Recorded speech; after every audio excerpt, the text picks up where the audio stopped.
भक्ति भक्त भगवंत गुरु चतुर्नाम बपु एक।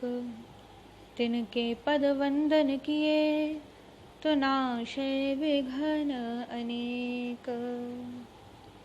श्री राधे। यह हम जीवों पर श्री किशोरी जी की, श्री ठाकुर जी की बहुत ही बड़ी कृपा है जो हम लोगों को इस कली काल में आज मानव देह मिला है।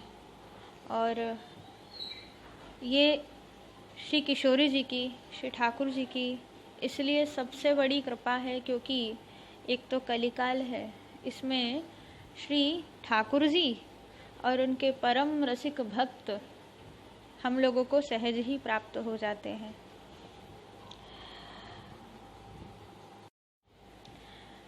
कलयुग में संस्कृत के कवियों में श्री जयदेव जी चक्रवर्ती महाराज के जैसे हुए। बाकी सारे कवि खंडेश्वर या मंडलेश्वर हो सकते हैं, लेकिन जैसे एक राजा, पृथ्वी के राजा को चक्रवर्ती सम्राट कहा जाता है, ऐसे ही सारे काव्यों के राजा स्वरूप में श्री जयदेव जी को कहा गया है, क्योंकि इन्होंने श्री गीत गोविंद को प्रकट किया है। श्री गीत गोविंद देवताओं को, मनुष्यों को व नागों, इन तीनों को दुर्लभ है, लेकिन हम लोगों पे ये परम सौभाग्य की बात है, परम कृपा की बात है कि हम लोगों को श्री बिहारी जी की कृपा से श्री गीत गोविंद सुलभ है। श्री गीत गोविंद में उज्ज्वल रस की चर्चा है, परम उज्ज्वल रस जिसके लिए सब तरसते हैं। ऐसा परम उज्ज्वल रस श्री जयदेव महाप्रभु जी द्वारा प्रकट किया गया है। और गीत गोविंद की अष्टपदियों को जो नित्य प्रति श्री ठाकुर जी को निवेदित करे, तो गीत गोविंद की अष्टपदियाँ बुद्धि बढ़ाती है, हमारे स्मरण की शक्ति श्री गीत गोविंद की अष्टपदियाँ बढ़ाती है। और कोई निष्काम भाव से करे तो ठाकुर जी या तो प्रकट रूप से श्री गीत गोविंद को सुनने आते हैं, या फिर प्रकट रूप से नहीं आएंगे तो अप्रकट रूप से तो गीत गोविंद सुनने के लिए ठाकुर जी हमेशा कहीं ना कहीं विराजमान रहेंगे। तो हम कभी श्री ठाकुर जी के चरणों में गीत गोविंद के सर्ग या अष्टपदी निवेदित करें तो हमेशा हमें यही भाव रखना चाहिए कि बस हम इस समय जो निवेदित कर रहे हैं उसे साक्षात श्री ठाकुर जी आकर के सुन रहे हैं। श्री जयदेव महाप्रभु जी का प्राकट्य किंदु बिल्व नामक एक ग्राम में हुआ। इनके पिता श्री भोजदेव और माता श्री राधा देवी हुई, और श्री जयदेव जी ब्राह्मण कुल में उत्पन्न हुए हैं। इनके हृदय में हमेशा श्री लली लाल की उज्ज्वल रस की लीलाएं हमेशा चलती रहती, और इसी का ये मनी मन स्वाद लिया करते। और विरक्त तो इतने उच्च कोटि के हैं, इतना इनका त्याग है कि अपने घर को त्याग करके ये वन में ही रहते, एक ही वृक्ष के नीचे रहते, उस वृक्ष के नीचे एक ही दिन रहते, दूसरे दिन उस वृक्ष को भी छोड़ देते।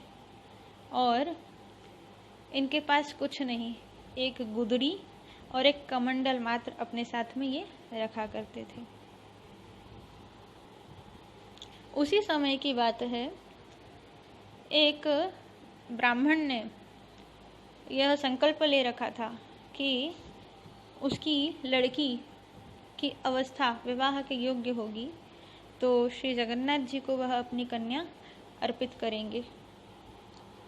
कन्या के विवाह का सुअवसर आया, कन्या की आयु विवाह के योग्य हो गई। अब उन ब्राह्मण देवता ने श्री जगन्नाथ जी के समक्ष जाके निवेदन किया कि हे जगन्नाथ, जैसा कि मैंने संकल्प लेके रखा था, जैसे मेरे हृदय का भाव था, मेरी कन्या विवाह के योग्य हो गई है, अब इसे मैं आपके चरणों में निवेदित करने आया हूँ। आप कृपा करके इस कन्या को स्वीकारिए। तब वहाँ श्री जगन्नाथ जी ने उन ब्राह्मण को आज्ञा दी कि जयदेव नाम के एक रसिक हैं, भक्त हैं, उनको मेरा ही स्वरूप जानो, वो मुझसे भिन्न नहीं है। तुम अपनी कन्या श्री जयदेव जी को अर्पित कर दो। ब्राह्मण ने उनकी बात सुनी, श्री जगन्नाथ जी की आज्ञा है ऐसा जान के श्री जयदेव जी के निकट आते हैं और श्री जयदेव जी के समक्ष आकर के उनसे निवेदित करते हैं कि महाराज, श्री जगन्नाथ जी की आज्ञा हुई है कि मैं अपनी कन्या आपके चरणों में निवेदित कर दूं। तब श्री जयदेव महाप्रभु जी कहते हैं कि नहीं, मुझे तो विवाह करना नहीं, मुझे गृहस्थाश्रम का विस्तार करना ही नहीं है, और जो आपकी इस पुत्री का लालन पालन पोषण आदि कर सके, क्योंकि हम तो विरक्त हैं, आप उसको अपनी यह कन्या निवेदित कर दीजिए। तब ब्राह्मण देवता ने विचार किया कि ये तो जगन्नाथ जी की आज्ञा है और प्रभु आज्ञा है, तो मैं कैसे इसे टाल दूं, और वह उस कन्या को कह दिया। वह अपनी पुत्री को कहते हैं कि बेटी, मैं तुझे इन्हीं महापुरुष के चरणों में समर्पित किए जा रहा हूँ। उन कन्या का नाम है श्री पद्मावती जी। जब जयदेव महाप्रभु जी ने देखा कि ब्राह्मण सुता, जैसे ब्राह्मण देवता उन्हें छोड़ के गए थे वैसे के वैसे ही वहीं श्री जयदेव जी के निकट बैठी रही, तब जयदेव महाप्रभु उनके कुछ निकट जाते हैं तो वह कन्या उन्हें कहती है कि हे नाथ, मुझसे श्री प्रभु आज्ञा टाली नहीं जाएगी।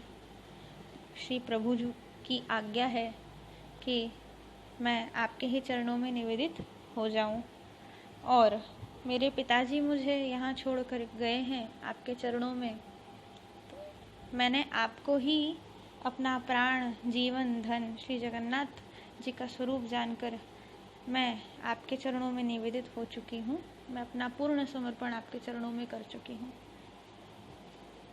जब श्री जयदेव जी ने पद्मावती जी का इस प्रकार का समर्पण देखा तो श्री जयदेव जी ने उन्हें स्वीकार कर लिया और उनकी बात सुन के जयदेव जी ने निश्चय किया कि अब इन्हें साथ में रखना होगा। तो एक छोटी सी कुटी, उन्होंने एक कुटी का निर्माण किया और कुटी में ही श्री पद्मावती जी के साथ अपनी छोटी सी कुटी में ठाकुर श्री श्याम सुंदर को विराजमान करके रखा। क्योंकि गृहस्थ में अगर कोई है और कुटी हो चाहे घर हो, ठाकुर जी तो हर घर में विराजमान होने ही चाहिए। यही विचार करके श्री श्याम सुंदर जी को श्री जयदेव जी ने अपने छोटी सी कुटी में विराजमान किया।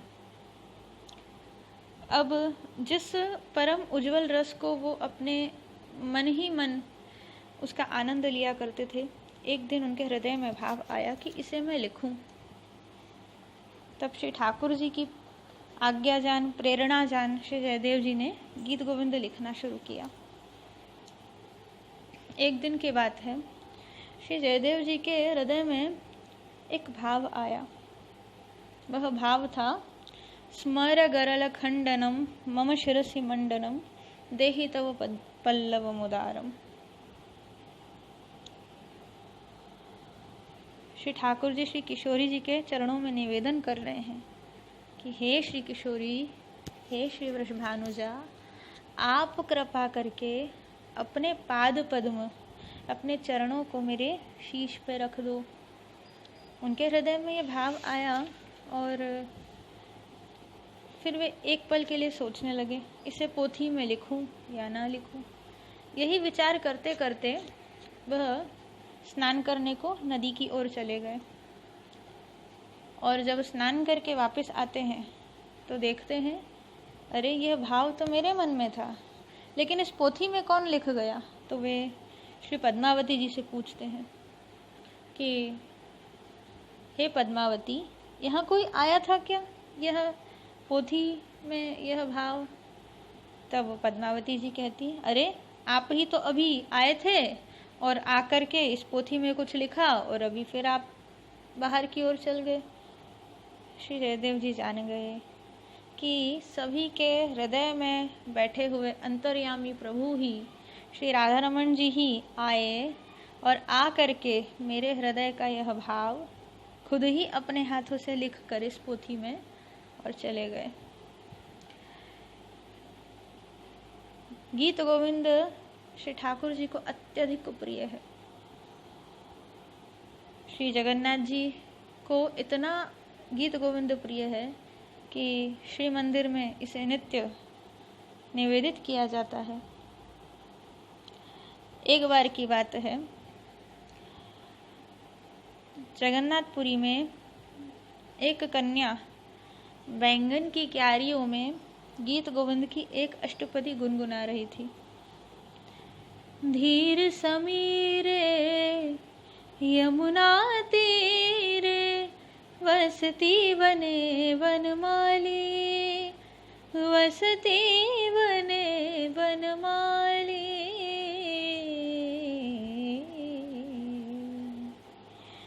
वह इस अष्टपदी को गुनगुना रही थी। अब इधर ठाकुर जी ने सोचा, अरे ये अष्टपदी आहा परम रसीली, और श्री जगन्नाथ जी तुरंत उस बैंगन की क्यारी में घुस के आ गए।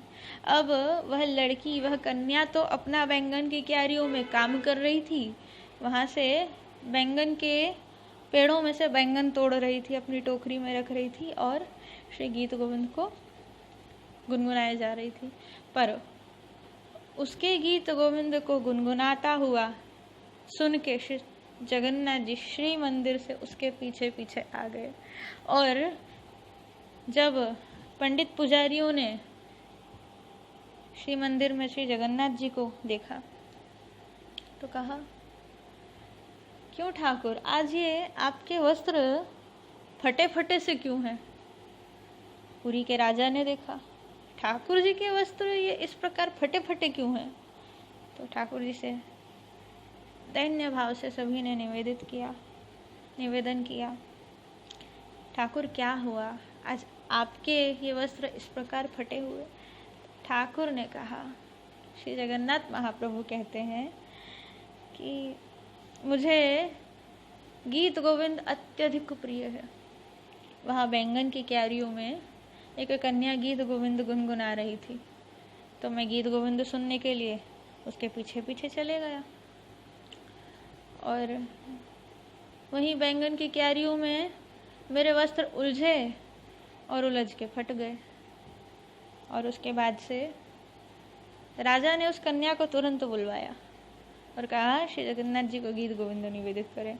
और तभी से श्री जगन्नाथ जी के मंदिर में, श्री मंदिर में यह नियम हो गया कि ठाकुर जी को गीत गोविंद नित्य ही सुनाया जाता है। और उसी दिन राजा ने पूरे पुरी में ढिंढोरा पिटवा दिया कि कोई भी गीत गोविंद को चलते फिरते घूमते ऐसी अवस्था में कोई भी गीत गोविंद न गुनगुनाए, क्योंकि जहाँ गीत गोविंद गुनगुनाया जाएगा वहाँ ठाकुर जी तुरंत पहुँच जाएंगे। और जब ठाकुर जी पहुँचेंगे तो कभी ऐसा न हो कि जैसे इस बार कन्या के पीछे ठाकुर जी पहुँच गए तो उनके वस्त्र आदि फट गए। नहीं, ऐसा दोबारा हमारे ठाकुर को कष्ट आदि ना हो, इसलिए पूरे नगर में ढिंढोरा पिटवा दिया गया। अब इस ढिंढोरे को सुन के उस समय एक म्लेच्छ यह सोच के कि अच्छा कि श्री जगन्नाथ जी गीत गोविंद को गाने से पीछे पीछे आते हैं, तो उस म्लेच्छ ने एक घोड़े पे सवार होकर के वही गीत गोविंद की अष्टपदी को गाया। और वो घोड़े की सवारी करते करते जा रहा है और गीत गोविंद की अष्टपदियाँ गुनगुनाते जा रहा है। लेकिन देखो हमारे ठाकुर जी को, इतने दयालु हैं, इतने कृपालु हैं कि उस म्लेच्छ पर भी ठाकुर जी ने ऐसी कृपा करी कि सिर्फ ईर्ष्या भाव से या द्वेष भाव से उस म्लेच्छ ने गीत गोविंद की अष्टपदियों को गुनगुनाया। और उस म्लेच्छ पर ठाकुर जगन्नाथ ने ऐसी कृपा करी कि उस म्लेच्छ के सामने श्री श्याम सुंदर श्री राधारमण श्री जगन्नाथ महाप्रभु साक्षात प्रकट हो गए। उस पर भी अपनी कृपा श्री जगन्नाथ जी ने की। तो श्री जयदेव जी द्वारा श्री गीत गोविंद इस प्रकार रचा गया है, जो कि देवताओं को भी दुर्लभ है। श्री जयदेव महाप्रभु जी की एक लीला और है, जो श्री प्रियादास जी ने अपनी टीका में वर्णन किया है। एक बार श्री जयदेव जी जंगल से निकल रहे थे और वन में कुछ डाकू चोर वहाँ पर ठग थे। महाप्रभु के पास कुछ धन था, तो उन ठगों ने सोचा कि इसके पास जाकर के इनसे ये धन हम छुड़ा लेते हैं। और जब वो ठग महाप्रभु जयदेव जी के समक्ष गए, तो जयदेव महाप्रभु ने सोचा, यह बड़ा ही दुर्लभ मनुष्य धन है। हमारा तन ही हमारा परम धन है। जब तक तन है तब तक साधन भजन है, और तन ही नहीं रहेगा तो ऐसे धन का, ऐसा पैसा का हम क्या करेंगे। और यही सोच करके महाप्रभु जी ने दयापूर्वक, कृपापूर्वक उन ठगों को अपना सारा धन दे दिया और कहा, ये लो, तुम इस धन के लिए आए हो, ये धन तुम रख लो। ठगों ने सोचा,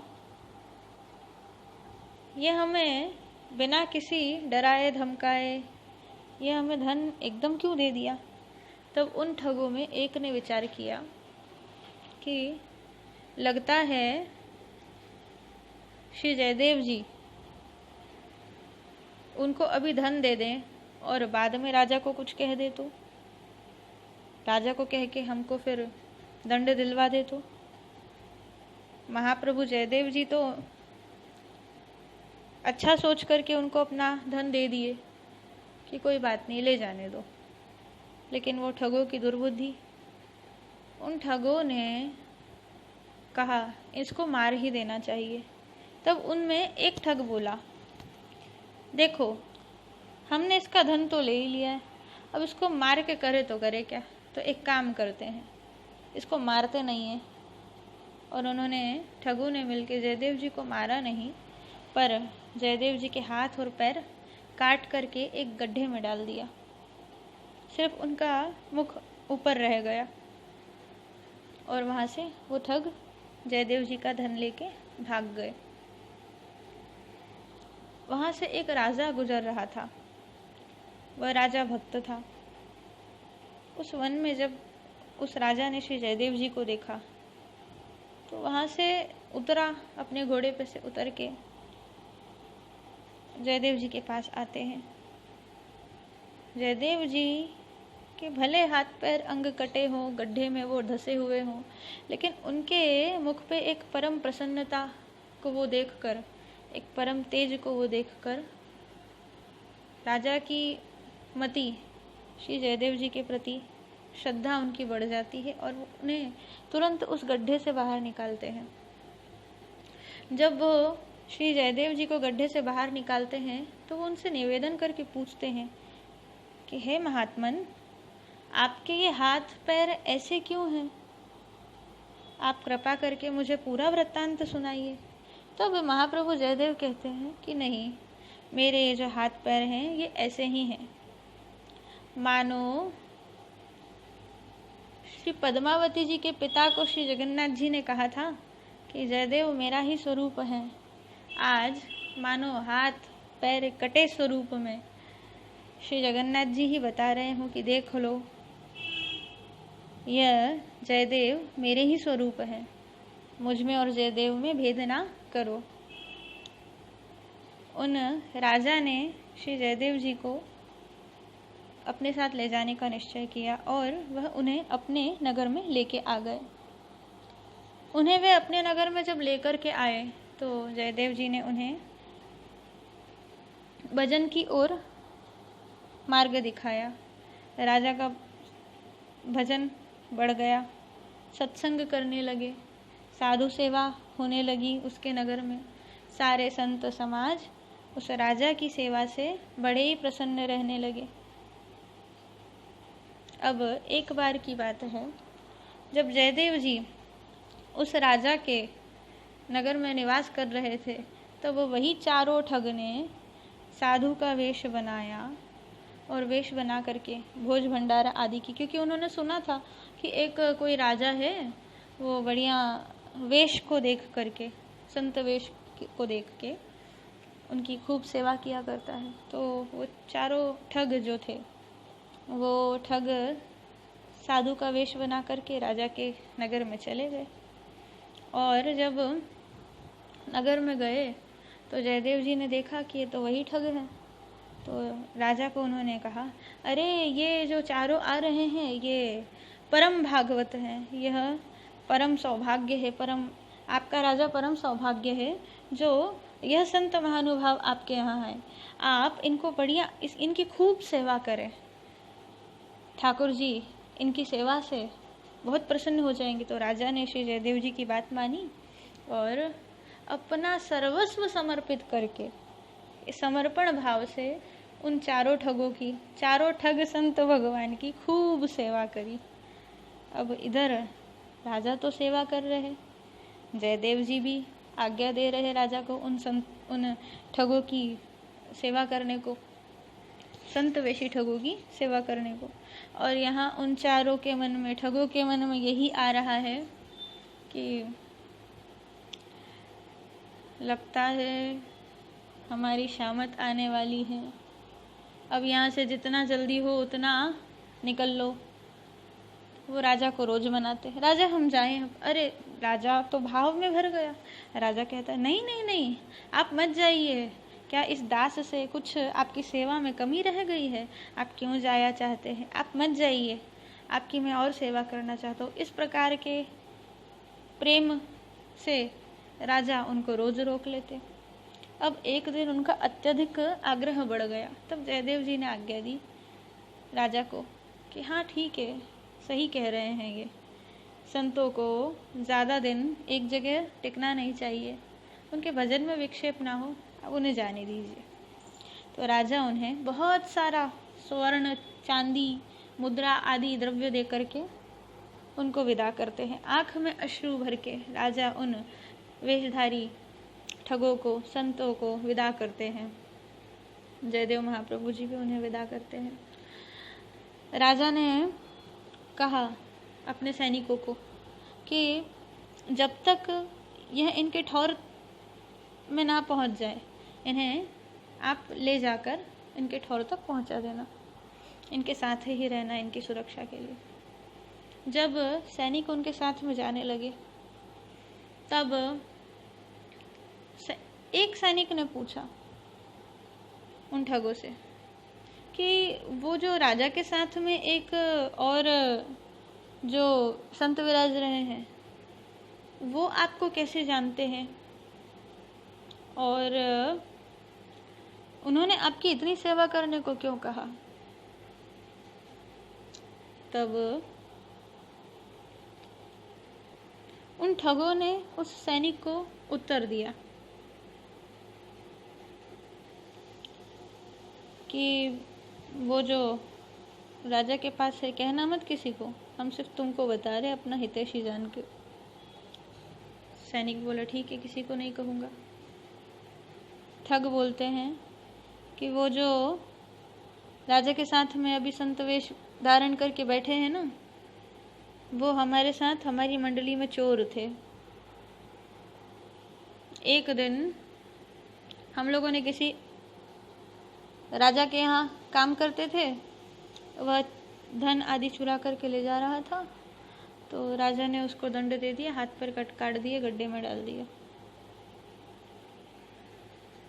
श्री जयदेव महाप्रभु जी ने तो उन ठगों का हमेशा ही हित चाहा।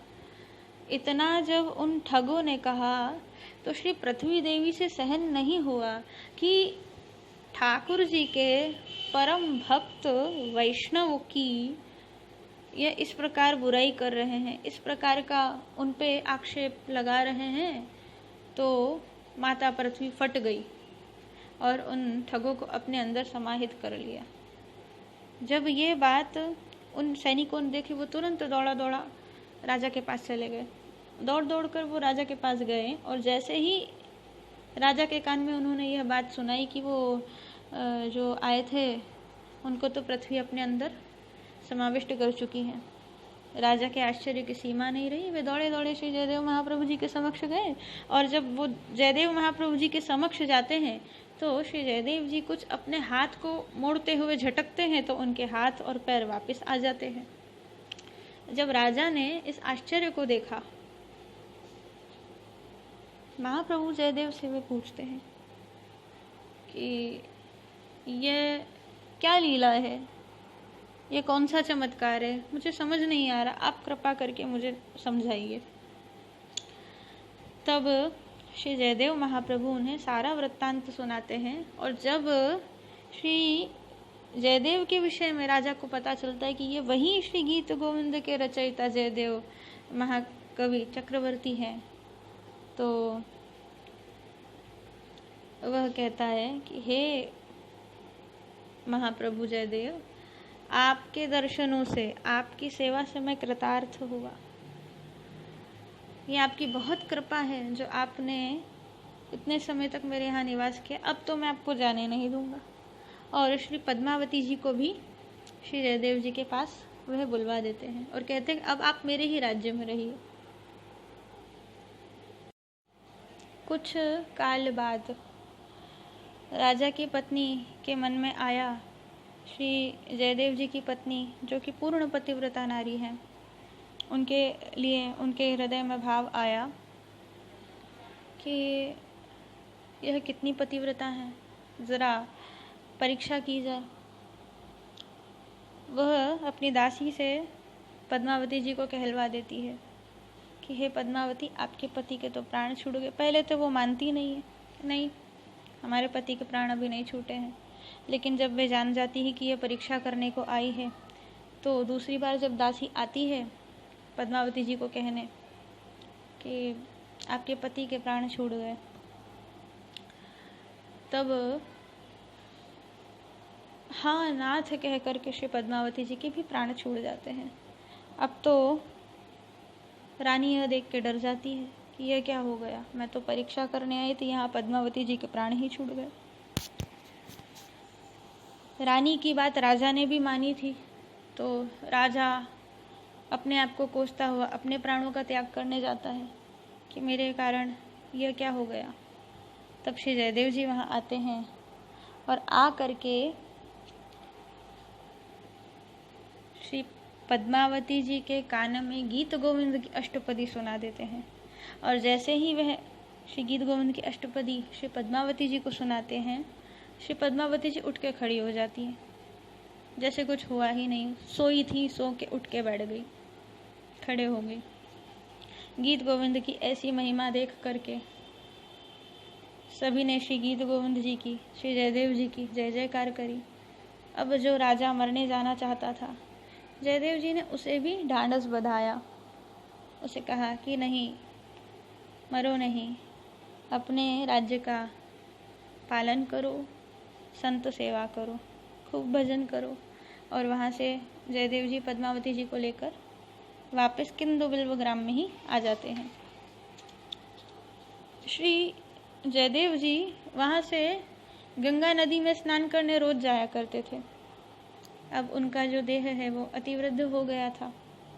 गंगा जी को परम करुणा श्री जयदेव जी पे आई। उन्होंने कई बार श्री जयदेव जी को आज्ञा दी कि अब आप वृद्ध है गए हैं, अब आप यहाँ स्नान करने मत आया करो, लेकिन जयदेव जी सुनते ही नहीं थे। एक दिन स्नान के वक्त श्री जयदेव जी को श्री गंगा जी कहती हैं कि तुम्हारे ही घर के पास में जो सरोवर है, मैं वहाँ आकर के निवास करूँगी। जयदेव जी पूछते हैं कि मैं कैसे जानूँ कि आप वहाँ आ गई हो। तब गंगा जी कहती हैं कि जब आप स्नान करने आओगे तो आप अगर वहाँ कमल पुष्प देखो तो आप समझ जाना कि मेरा उस समय उस जल में निवास है। और जयदेव जी के लिए श्री गंगा जी वहाँ विराजमान हो गई। वह सरोवर आज भी है। भक्त के चरित्र को कहने के लिए हमारी यह आयु भी कम है। जितना कहो सो कम है। श्री जयदेव जी के चरणों में प्रणाम है। गीत गोविंद की महिमा सुनकर और श्री जयदेव जी की महिमा सुनकर आप लोगों के हृदय में श्री जयदेव जी के लिए, श्री भक्तों के लिए और गीत गोविंद के लिए प्रेम जागृत हो। प्रगट भयो जयदेव मुख अद्भुत गीत गोविंद, कह्यो महाश्रृंगार रस सहित प्रेम मकरंद। बोले श्री जयदेव महाप्रभु की जय, श्री पद्मावती जू की जय, श्री जगन्नाथ जू की जय। जय जय श्री राधे, जय जय श्री राधे, जय जय श्री राधे।